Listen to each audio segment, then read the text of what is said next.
Passaremos agora à palestra Esperança com Jesus, com nosso querido irmão Jorge Godinho.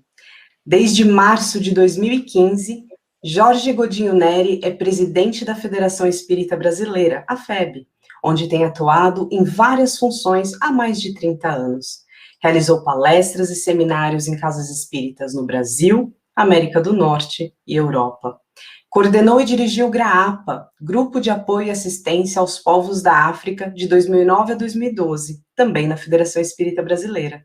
É expositor e monitor espírita desde 1983, divulgando o espiritismo em diversos países, seja como palestrante ou como implantador de cursos, como do estudo e educação da mediunidade e do estudo aprofundado da doutrina espírita na Suíça. Participou do movimento espírita nos Estados Unidos entre os anos de 1998 e 2000, e participou também do movimento espírita da Suíça entre os anos de 2012 e 2013. É com muita alegria que passamos a palavra agora ao nosso querido amigo Jorge Godinho, tão amado pelo movimento espírita suíço. Muito obrigado, Anne. Bom dia. Espero que todos possam estar nos ouvindo, porque estamos tendo um problema de sinal aqui onde nós nos encontramos. Mas, se Deus quiser, tudo vai correr bem. Então, estimados amigas e amigos de Ideal Espírita, é com muita alegria que cumprimento a todos com votos de muita paz. Inicialmente, parabenizo a Fé Suíça pelo 2º Congresso Espírita, oportunidade que concede para a divulgação do Evangelho de Jesus à luz da doutrina espírita, com o tema Vitória sobre a Depressão. Certamente, ter-se-á a oportunidade de, ao longo do Congresso, fazermos reflexões sobre um assunto atual e de interesse nesses dias em que grande parcela da humanidade sofre de depressão. Coube-me a tarefa, como já foi anunciado, de falar da esperança com Jesus. Recorro ao Livro dos Espíritos, à pergunta em que o preclaro codificador Allan Kardec, nascido há 204 anos, no dia 3 de outubro de 1804, data que amanhã se comemora para todos nós, esta efeméride, quando ele questiona os imortais, qual o tipo mais perfeito que Deus tem oferecido ao homem para lhe servir de guia e modelo? E a resposta foi singela, mas muito profunda. Uma única palavra: Jesus. Em seu comentário a esta pergunta, Allan Kardec esclarece que, para o homem, Jesus constitui o tipo mais perfeito, ou seja, o tipo da perfeição moral que a humanidade pode aspirar na Terra. Deus ofereceu-nos como o mais perfeito modelo, e a sua doutrina, ela ensina como a expressão mais pura da lei de Deus. Porque, sendo ele o mais perfeito, o mais puro dos quantos têm aparecido na Terra, diz-nos o codificador que o Espírito Divino o animava. É um comentário muito lógico, apropriado, irretocável, que nos faz refletir sobre a personalidade de Jesus, que ao longo dos milênios veio sendo colocado crucificado, e todos nós, vendo-o ensanguentado, com uma coroa à cabeça, como sendo o Salvador da humanidade. Assim, estar com Jesus é acompanhar o guia e modelo que o Criador colocou entre nós, a humanidade, para nos ensinar a forma de amar, para nos ensinar de forma inigualável a lei do Senhor, ou seja, a lei do amor. A esperança com Jesus é o antídoto à visão restrita daquele que se considera mortal. É a gratidão, de uma forma madura, a tudo e a todos, na sua expressão madura, que vem transcender aos simples atos de permuta ou troca perante aquilo que se recebe. A esperança com o meigo rabi da Galileia faz-nos jubilosos, torna-nos corajosos perante os desafios da vida, porque a sua doutrina, ela está resumida na lei do amor e na justiça divina, que dar a cada um segundo suas obras, e vem nos revelar um futuro cheio de esperança para todos aqueles que são obedientes e resignados à lei divina. Quem poderia ver, sem temer ou sem ter um terror, abrir-se diante de si um imensurável abismo do nada, onde se sepultassem para sempre todas as faculdades, todas as esperanças, e poder dizer a si mesmo: depois de mim, nada, nada mais senão o vácuo. Tudo definitivamente acabado. Mais alguns dias, e a minha lembrança se terá apagado de memórias que me sobreviverem. Nenhum vestígio, dentro em pouco, restará da minha passagem pela terra. Até mesmo o bem que fiz, ele será esquecido, esquecido pelos ingratos a quem beneficiei. E nada para compensar tudo isso, nenhuma outra perspectiva além do meu corpo roído pelos vermes. Esta é uma visão para aqueles que têm a visão mortal do nascer, viver e morrer. E a incredulidade, a simples dúvida sobre o futuro, as ideias materialistas, são os maiores incitantes à depressão e ao suicídio. Ocasionam a covardia moral. Quando homens de ciência, assim nos afirma o codificador, apoiados na autoridade do seu saber, se esforçam por provar aos que os ouvem, aos que os leem, que estes nada têm a esperar depois da morte, não estão de fato levando-os a deduzir que, se são desgraçados, coisa melhor não lhes resta senão se matarem. Que eles poderiam dizer para desviá-los dessas consequências? Que compensação lhes podem oferecer? Que esperança lhes podem dar? Nenhuma, a não ser o nada. Daí se deve concluir que, se o nada é o único remédio heróico, a única perspectiva, mais vale buscá-lo imediatamente e não mais tarde, para sofrer por menos tempo. Esta é a lógica materialista, é a lógica do nascer, viver, morrer e tudo acaba. Mas a propagação das doutrinas materialistas é, na realidade, o veneno que inocula a ideia do suicídio na maioria daqueles que buscam este ato. E os que constituem apóstolos de semelhantes doutrinas, eles assumem tremenda responsabilidade. Entretanto, com o Espiritismo, que revive o Evangelho de Jesus na sua pulcritude, tornada impossível a dúvida, muda o aspecto da vida. O crente, ele sabe que a existência se prolonga indefinidamente para ali do túmulo, mas em condições muito diversas, donde a paciência, a resignação, que o afastam muito naturalmente de pensar em atos suicidas, donde, em suma, a aquisição da coragem moral, ao inverso da outra ideia, que se baseia apenas no materialismo.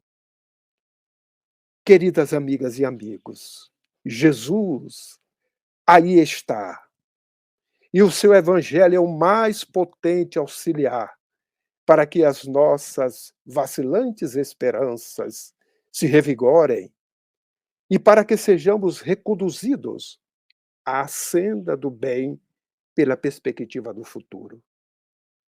E o Espiritismo, ao resgatar a pureza do seu evangelho, vem de uma maneira muito fácil, utilizando-se de uma linguagem direta, sem subterfúgios, possibilitar que a esperança com Jesus faça toda a diferença. Porque ele, o mestre nazareno, é a esperança para os que estão perdidos. Ele afirmou: Eu sou o caminho.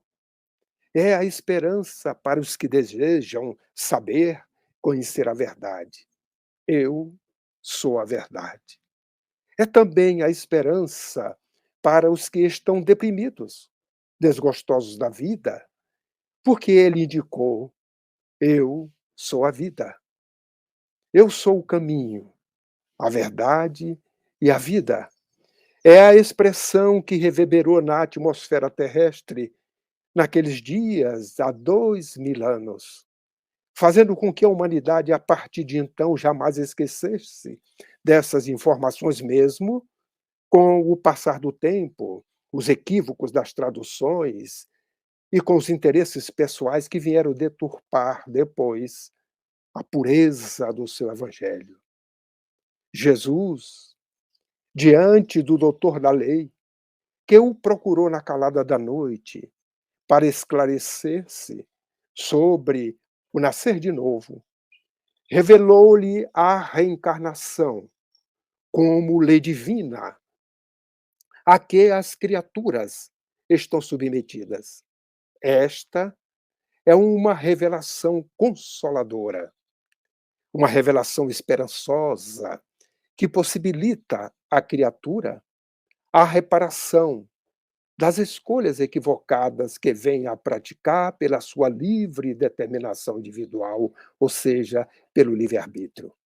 O homem que tem consciência de sua inferioridade, ele se alimenta, ele aure consoladora esperança na doutrina da reencarnação.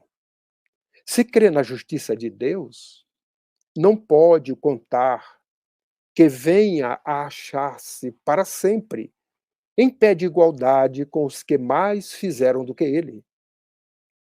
Sustém-no, mantém-no, porém, e lhe reanima a coragem, a ideia de que aquela inferioridade não o deserta eternamente do supremo bem e que, mediante novos esforços que possa empreender, dado lhe será conquistar aquela posição que ainda não conquistou.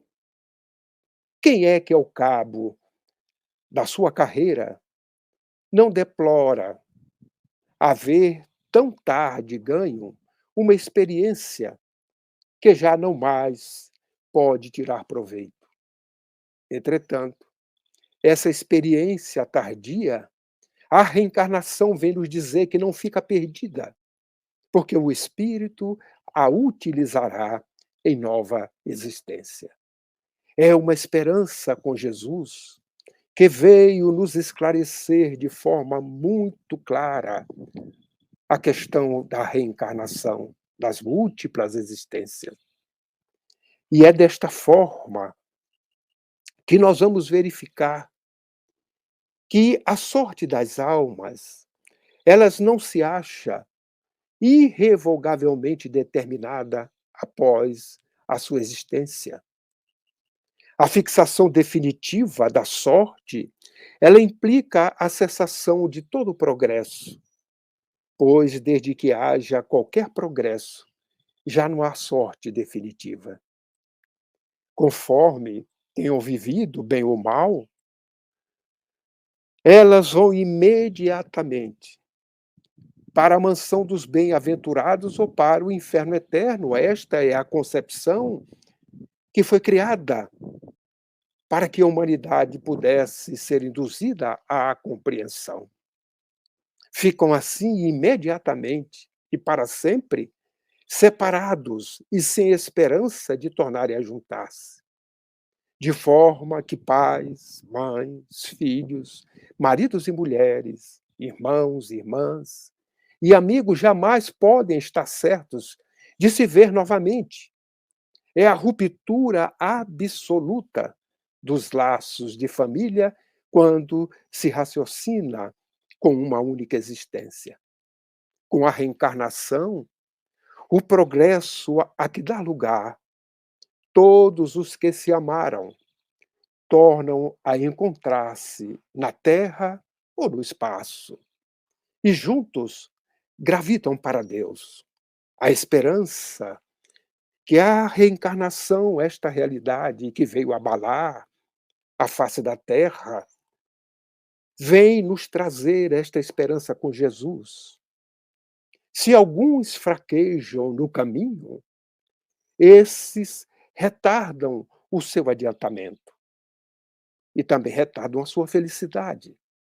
Mas não há para eles perda de toda a esperança, porque ajudados, encorajados e amparados pelos que os amam, um dia sairão do lodaçal em que se enterraram. Com a reencarnação, há perpétua solidariedade entre os encarnados e os desencarnados, aqueles que nos antecederam à vida e chegaram à verdadeira vida espiritual, que é a destinação de todos nós na vida transitória de uma existência.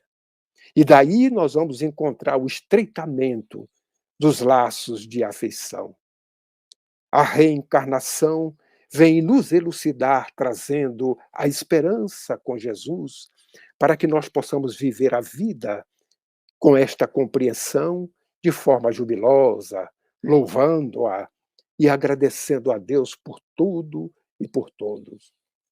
Alguma coisa que provoca uma dor aguda existe na ideia que a nossa sorte fique para sempre decidida por o efeito de alguns anos de provações, ou seja, por uma existência única, ainda quando nós não tenhamos dependido o atingirmos a perfeição. Ao passo que é eminentemente consoladora é a ideia da reencarnação, que nos permite a esperança e faz-nos compreender o progresso pelo princípio do mérito em decorrência das nossas próprias obras. Isto nos torna mais felizes e, ao mesmo tempo, mais responsáveis quando compreendemos este processo, que tudo depende de nós, das nossas ações. Em o Evangelho segundo o Espiritismo, nós vamos encontrar no capítulo 4, no item 23, que 4 alternativas elas se apresentam ao homem para o seu futuro de além-túmulo. Diz-nos o Evangelho, segundo o Espiritismo, que a primeira alternativa é o nada, de acordo com a doutrina materialista. A segunda alternativa é a absorção do todo universal, de acordo com a doutrina panteísta. A terceira é a individualidade, com fixação definitiva da sorte, segundo a doutrina aplicada pela Igreja.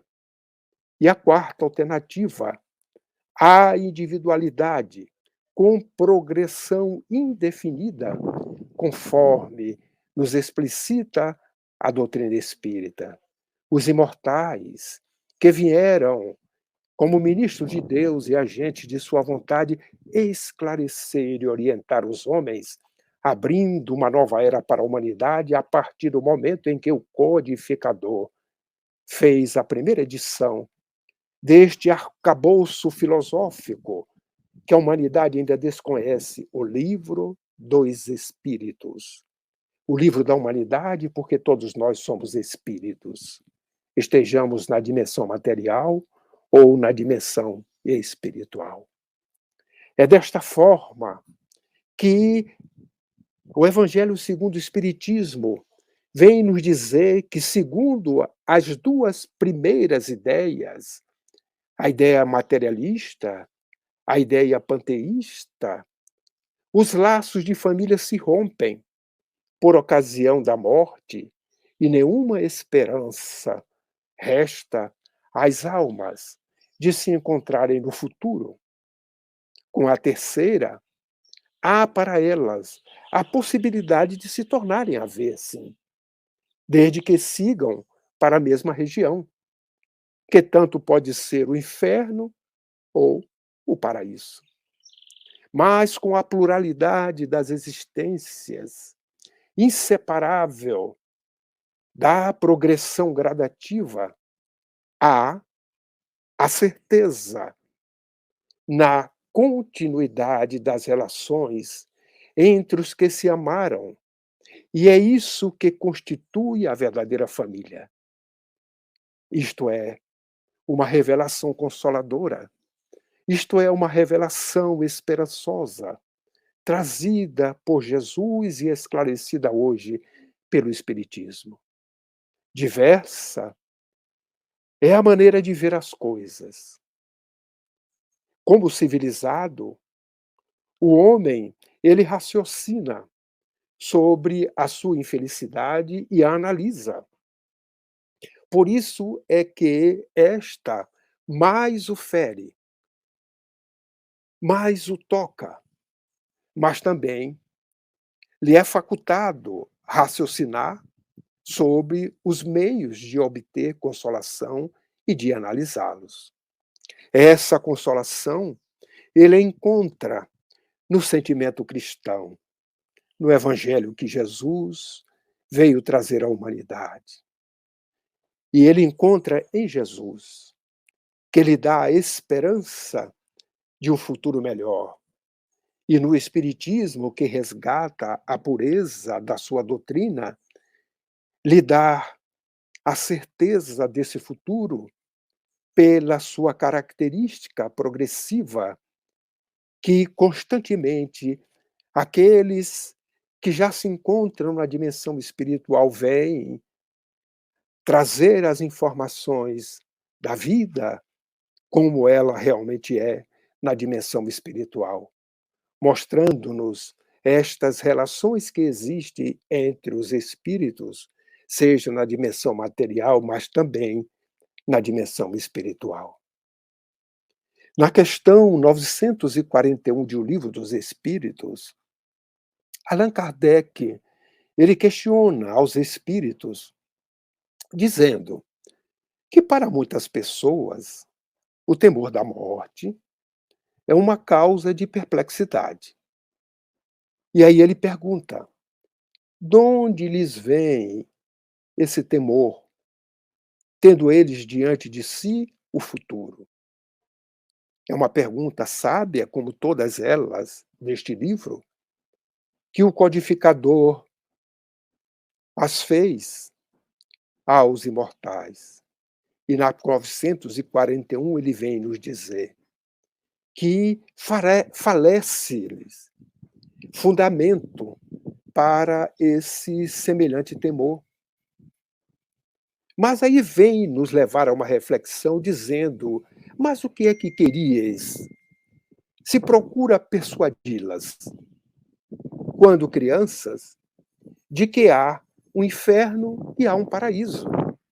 E que mais certo é ir para o inferno, visto que também lhe disseram: o que está na natureza constitui pecado mortal para a alma. Sucede desta forma que, tornadas adultos, essas pessoas, se algum juízo têm, não podem admitir tal coisa e se fazem ateias ou materialistas. São assim levadas a crer, pela indução daquilo que lhes são mostrados, além da vida presente, que nada mais há. Quanto aos que persistiram nas suas crenças da infância, esses temem sim aquele fogo eterno que queimará sem os consumir. É a ideia que fomos induzidos, condicionados ao longo dos tempos, dos milênios, podemos dizer. Mas para o justo, os Espíritos dizem que nenhum temor inspira a morte, porque tem a fé, tem ele a certeza do futuro e a esperança fala contar com uma vida melhor. E a caridade, a cuja lei obedece, lhe dá segurança de que no mundo, para onde terá de ir, nenhum ser encontrará cujo olhar lhe seja de temer.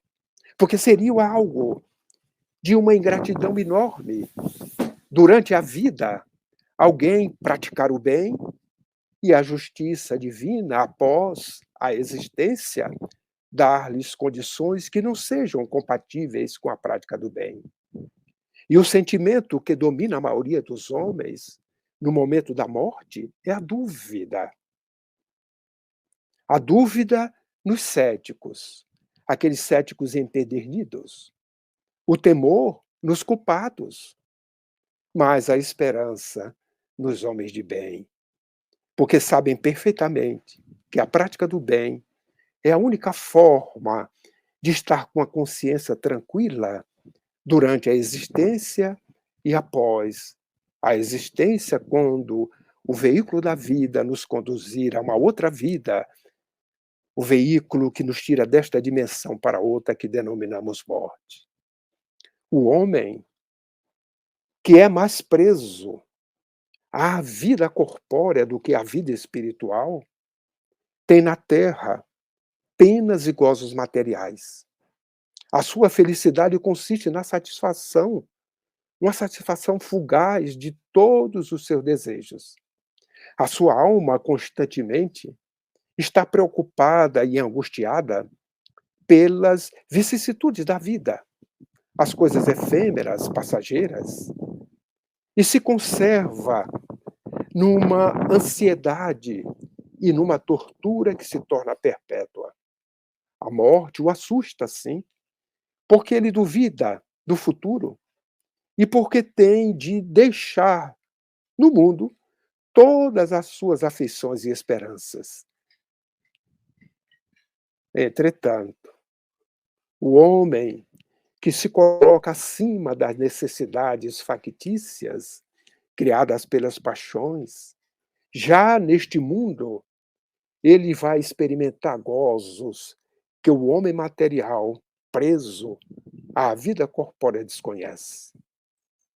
A moderação de seus desejos lhe dá ao espírito calma, lhe dá serenidade, lhe dá paz. Aquela paz que Jesus nos prometeu, que é diferente da do homem, a paz que se encontra dentro da nossa intimidade. E ele é ditoso pelo bem que faz. Não há para ele decepções e as contrariedades que deslizam por sobre a alma, sem nenhuma impressão dolorosa de deixarem. É uma visão diferente. É uma visão que transcende o nascer, o viver e o morrer. É a visão do imortal, que Jesus, há 2000 anos, veio falar e testemunhar que a morte não existe, quando ressurgiu em várias ocasiões, em lugares, e há pessoas diferentes, trazendo a esperança para aqueles que viram e ouviram seus ensinos, mas que enxergaram e escutaram suas lições imorredoras, esclarecedoras, consoladoras e de esperança no futuro, porque o seu reino não é deste mundo. Mesmo assim, até hoje, 2000 anos passados, a morte não foi entendida conforme ele falou e testemunhou. E por não estar com ele, o guia e modelo a seguir é que há a desesperança. Quando se observa pessoas que se matam na esperança de chegar mais depressa a uma vida melhor.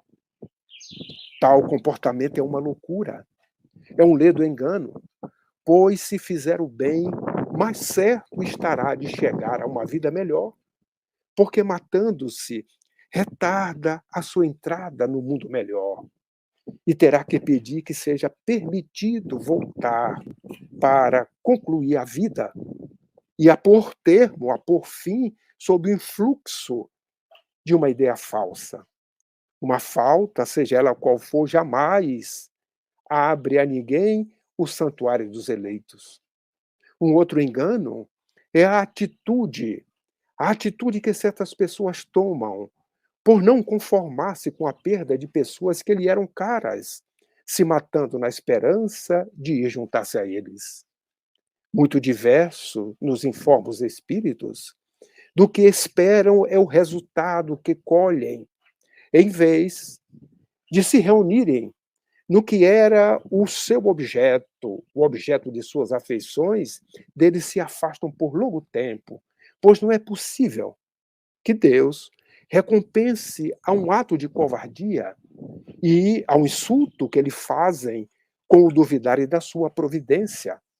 Pagarão esse instante de loucura com aflições maiores do que as que pensaram abreviar, e não terão para compensá-las a satisfação que esperavam, a expectativa. E o Espiritismo ainda produz sobre este aspecto outro resultado igualmente positivo e talvez mais decisivo, porque apresenta-nos os próprios suicidas a informar-nos da situação desgraçada em que se encontram e a provar que ninguém viola impunemente a lei de Deus, que proíbe ao homem encurtar a sua vida. Entre os suicidas, alguns há cujos sofrimentos, nem por serem temporários e não eternos, não são menos terríveis e de natureza a fazer refletir os que porventura pensam em daqui sair antes que Deus o haja ordenado. Aqueles que abraçam a doutrina espírita, como já falamos, que revive o Evangelho de Jesus, vários motivos têm para contrapor a ideia do suicídio. Porque tem a certeza de uma vida futura, em que sabe que será tanto mais ditoso quanto mais inditoso e resignado haja sido na terra. A certeza de que, abreviando seus dias, chega precisamente a resultado oposto ao que esperava, que se liberta de um mal para incorrer num mal muito pior, mais longo e mais terrível, que se engana, imaginando que, com matar-se, vai mais depressa para o céu, que o suicídio é um obstáculo a que, no outro mundo, ele se reúna aos que foram objeto de suas afeições e aos quais esperava encontrar, onde a consequência de que o suicídio, só lhe trazendo decepções, é contrário aos seus próprios interesses. É por isto mesmo, considerável já é o número dos que têm sido, por conhecerem o Espiritismo, obstados de suicidar-se, podendo daí concluir-se que quando todos os homens conhecerem e praticar o Evangelho de Jesus, os princípios que a doutrina espírita traz ao esclarecimento das verdades que ele mostrou que libertam, deixará de haver suicídios conscientes na face da terra. Comparando-se, então, os resultados que as doutrinas materialistas produzem com os que decorrem da doutrina espírita, somente do ponto de vista do suicídio, forçoso será reconhecer que, enquanto a lógica das primeiras a ele conduz, a da outra evita, fato que a experiência confirma. Jesus revelou-nos que Deus é amoroso e bom, que é nosso Pai. Portanto, somos filhos de Deus, irmãos em humanidade, e como Pai misericordioso, ele não castiga seus filhos, porém, dá-lhes oportunidades para aprenderem e evoluírem intelecto-moralmente. Ensinou o mestre Nazareno que Deus oferece às criaturas meios de se instruírem pela sua própria experiência, mediante suas próprias faltas. É necessário que expie seus erros para melhor se firmar no bem. Mas a porta da esperança não se lhes fecha para servir para sempre. E Deus faz que, dos esforços que empregue para conseguir, dependa a sua redenção. Isto toda a gente pode compreender e a mais meticulosa lógica pode admitir. Menos céticos haveria se desse ponto de vista fosse apresentado as penas futuras. O Espírito Santo Agostinho, na questão 1009 do Livro dos Espíritos, esclarecendo de que as penas impostas jamais o são por toda a eternidade, convoca a reflexão, dizendo-nos: interrogai o vosso bom senso, interrogai a vossa razão e perguntai-lhes se uma condenação perpétua, motivada por alguns momentos de erro, não seria a negação da bondade de Deus. Que é, com efeito, a duração da vida, ainda quando de 100 anos, em face da eternidade. E ele ainda vem dizer eternidade? Compreendeis bem esta palavra. Sofrimentos, torturas sem fim, sem esperanças, por causa de algumas faltas? O vosso juízo não repele semelhante ideia? Que os antigos tenham considerado o Senhor do universo um Deus terrível, cioso e vingativo, se concebe. Na ignorância em que se achavam, atribuiu à divindade paixões dos homens. Esse, todavia, não é o Deus dos cristãos. Não é o Deus que Cristo nos trouxe para que nós pudéssemos amá-lo de todo o coração, que classifica como virtudes primordiais o amor, a caridade, a misericórdia, o esquecimento das ofensas. Poderia ele carecer das qualidades cuja posse prescreve como um dever às suas criaturas? Não haverá contradição em se lhe atribuir a bondade infinita e a vingança também infinita? E Santo Agostinho continua ainda na sua reflexão. Dizeis que, acima de tudo, ele é justo e que o homem não lhe compreende a justiça, mas a justiça não exclui a bondade. E ele não seria bom se condenasse a eternas e horríveis penas a maioria das criaturas. Teria o direito de fazer a justiça uma obrigação para seus filhos, se lhes não desse meio de compreendê-la. Aliás, ao fazer que a duração das penas dependa dos esforços do culpado, aí não está toda a sublimidade da sua justiça, que é unida à bondade? Aí é que se encontra a verdade dessa sentença que os Espíritos revelaram sobre a justiça divina a cada um, segundo as suas obras. É demonstrado a existência e a imortalidade, o Espiritismo, que ressuscita o Evangelho de Jesus, reaviva a fé no futuro, levanta os ânimos abatidos, faz suportar a resignação às vicissitudes da vida. E Allan Kardec, com a conclusão de O Livro dos Espíritos, vem no item 3 esclarecer que duas doutrinas se defrontam, uma que nega o futuro e outra que lhe proclama a prova a existência.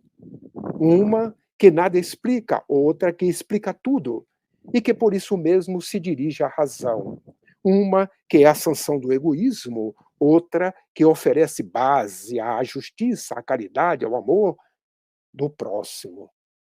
A primeira somente mostra o presente e aniquila toda esperança possível, mas a segunda, ela consola, ela desvenda o vácuo, campo do futuro e deixa a interrogação para a reflexão. Qual a mais perniciosa? E ainda, na conclusão, o codificador vem dizer: que compensação ofereceis aos sofrimentos do mundo, vós cuja doutrina consiste unicamente na negação do futuro? Enquanto vos apoiais na incredulidade, o Espiritismo se apoia na confiança em Deus. Ao passo que convida o homem à felicidade, à esperança, à verdadeira fraternidade. E vós, que ofereceis o nada por perspectiva e o egoísmo por consolação. O Espiritismo tudo explica, vós nada explica. O Espiritismo prova pelos fatos, vós nada provas. Como quereis que se hesite entre as duas doutrinas? Queridas amigas e amigos, todos os sofrimentos, misérias, decepções, dores físicas, perda de seres amados, encontram consolação na fé no futuro, na confiança na justiça de Deus, que o Cristo veio ensinar aos homens. Por isto, que a esperança com ele nos conforta. Ao contrário, aqueles que nada pensam desta forma, ou seja, que não pensam desta forma, nada esperam após esta vida, os que simplesmente duvidam, as aflições caem com todo o seu peso e nenhuma esperança lhe mitiga o amargor. Foi por isso que levou Jesus a dizer: vinde a mim vós, todos vós, que estáis fatigados, eu vos aliviarei. Não tenhamos dúvidas de que o Espiritismo realiza o que Jesus disse do Consolador. O que Jesus falou do Consolador prometido, conhecimento das coisas, fazendo que o homem saiba de onde vem, para onde vai e por que está na terra. Atrai para os verdadeiros princípios da lei de Deus, consola pela fé e pela esperança. Ditoso aquele que, ultrapassando a sua humanidade, ama com amplo amor aos seus irmãos em sofrimento. Ditoso aquele que ama, pois não conhece a miséria da alma, nem a do corpo. Tem ligeiro os seus pés e vive como que transportado fora de si mesmo. E assim que o Espírito Lázaro vem nos falar no Evangelho segundo o Espiritismo, no capítulo 11, quando Jesus pronunciou a divina palavra amor, os povos sobressaltaram-se e os mártires, ébrios de esperança, desceram ao circo, dando as suas vidas em holocausto. A esperança e a caridade são corolários da fé e formam com esta uma trindade inseparável. Não é a fé que faculta a esperança na realização das promessas de Jesus? Se não tiverdes fé, que esperança, que esperareis? Não é a fé que dá o amor? Se não tivermos fé, qual será o nosso reconhecimento e, portanto, o nosso amor? Estejamos com Jesus e a esperança passa a ser uma bela companheira de viagem, a nos alegrar do percurso e a olharmos as coisas com a visão do espírito imortal, que não enxerga apenas a existência, mas a transcendência da imortalidade, conforme Jesus ensinou e prometeu o futuro de um reino que não é da terra, mas que serve e que deve ser construído dentro de cada um enquanto na terra estiver. Desta forma, queridas amigas e amigos, a felicidade com Jesus nos traz paz de consciência. Por isso, quando temos o seu evangelho como roteiro, nós conseguimos ter a consciência tranquila e colocamos como estratégia a ausência do mal. E recordando daquele domingo dominical, daquele domingo, quando os discípulos interrogaram a ele: Mestre, ensina-nos a orar. Ele nos trouxe o Pai Nosso. Recorramos à prece como esta fortaleza, este laço divino que nos prende ao Criador.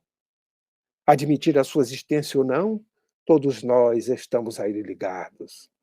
Por isso que a esperança, ela é esta bela companheira de viagem quando nós estamos com Jesus. E que ele possa permanecer conosco hoje e sempre, fortalecendo-nos os passos, fazendo-nos jubilosos, alegres, trazendo para cada um de nós a paz que não está fora, mas está dentro de nós.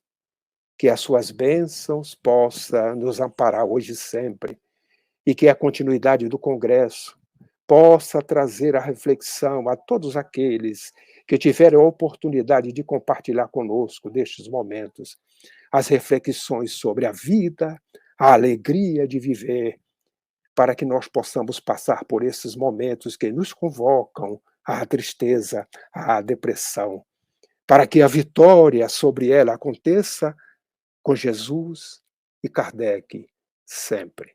Muita paz. Agradecemos ao nosso querido Jorge Godinho por suas palavras tão edificantes que nos tocaram o coração e nos encheram de esperança.